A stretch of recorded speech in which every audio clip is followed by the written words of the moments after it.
আগুনে পুড়ে মৃত্যু হলো এক যুবকের। ঘটনাটি ঘটেছে গত 4 দিন আগে মুর্শিদাবাদের বেলডাঙ্গার মির্জাপুরে। জানা যায় লালচাঁদ শেখ নামে এক যুবক, সে এক ঠিকাদারের কাছ থেকে কিছু টাকা ধার নেয়। সেই ঠিকাদার তার কাছে সেই টাকা চাইলে টাকা দিতে না পারায় তাকে কাজে যাওয়ার জন্য বলে। তারপরেই সেই টাকা ধার করার কথা তার পরিবারের সদস্যরা জানতে পারে। সেই জায়গা থেকেই গত 4 দিন আগে সে ঘরের ভিতরে ঢুকে ডিজেল গায়ে ঢেলে আগুন লাগায় এবং সেই আগুনে পুড়েই গুরুতর জখম হন লালচাঁদ। তারপরেই পরিবারের সদস্যরা তাকে তড়িঘড়ি সেখান থেকে উদ্ধার করে বেলডাঙ্গা হাসপাতালে চিকিৎসার পর মুর্শিদাবাদ মেডিকেল কলেজ হাসপাতালে নিয়ে এলে সেখানে চিকিৎসারত অবস্থায় গতকাল গভীর রাতে তার মৃত্যু হয়। তার মৃতদেহ আজ সকাল 10টা নাগাদ ময়নাতদন্তের জন্য পাঠানো হয় বহরমপুর মর্গে।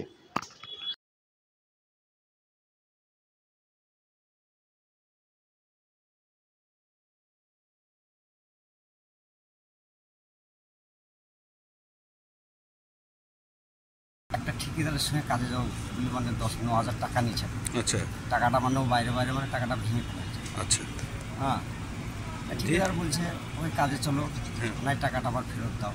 ঠিক, হ্যাঁ, মানে আমরাও মানে ওই ছেলেটাকে মানে বুঝাপড়ি, মানে ছেলেটা চুলি গিয়েছিল, বুঝি পাড়ি দিয়েছি, চুলি গিয়েছিল, এ মানে ঘরের ভিতরে ঢুকে নিজেই তেল ঢেলেছে, নিজে তেল ঢেলে মানে নিজে আগুন দিয়েছে। মানে কেরোসিন তেল? হ্যাঁ, ডিজেল। ডিজেল কবে হয়েছিল? আজকে 4 দিন আগে। 4 দিন আগে। বাড়ি কোথায়? বাড়ি বেলডাঙ্গা মির্জাপুর। বেলডাঙ্গা মির্জাপুর দিয়ে তারপরে কোথায় ভর্তি করেছিলেন? ভর্তি বেলডাঙ্গা নিয়ে গিয়েছিলাম, তারপর মেডিকেলে এখানে ভর্তি হয়েছে। কখন মারা গেছে?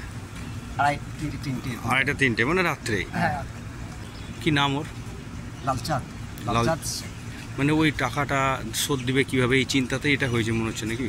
এবার আমরা জেনে গেছি, মানে রাস্তায় নিয়েছিল আমার ভাইরা বা আপনারা সবাই জেনে গেল, মানে ওই ঘরের ভিতরে একটা কী একটা নিচেই ভেবেছে, হ্যাঁ, মানে ওরকম করে ফেলেছে।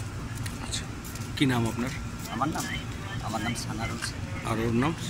লালচাঁদ।